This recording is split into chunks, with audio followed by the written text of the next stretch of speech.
Whenever I load up a new digital novel, I'll admit I always feel a minor sense of dread, since so many of them tend to butt up against the question of whether they can really be considered games. Thankfully, there are those that have proven they in fact should be. But there are also many that make no meaningful strides to be more than digital clip art slapped onto endless walls of text and providing for very limited player agency. When trying to come up with some basis of comparison for Blippo Plus, that's the closest genre I could think of for comparison, as it will absolutely leave you wondering what you just experienced, not so much played. For anyone from roughly my generation of vintage gamers, this will likely feel like you've gone into a time warp to your childhood and the very early days of basic cable. The general idea is that you're observing transmissions from another world and simply being a voyeur into their culture and entertainment. For the generations of gamers who have become accustomed to on-demand entertainment, the activity of channel surfing through real-time programming or consulting the TV listings to see what's on will likely be completely mind-boggling.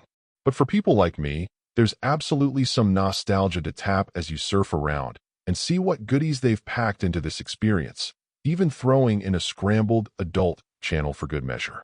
I wouldn't say it is devoid of a storyline, as if you observe enough shows you'll absolutely pick up some common threads and stray comments. And digging into the BBS-like Fendifax channel options, you can see other bits and pieces of an overall narrative.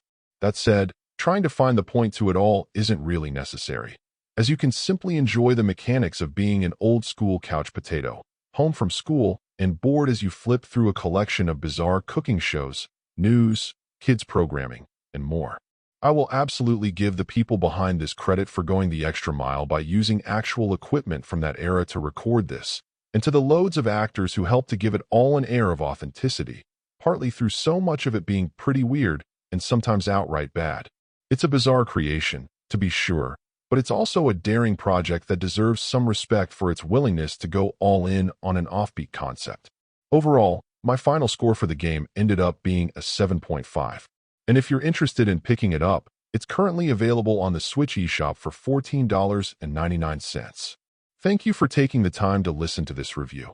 And if you'd like more information or ideas of indie games worth checking out on the Switch or the Switch 2, be sure to click on the link provided in the description.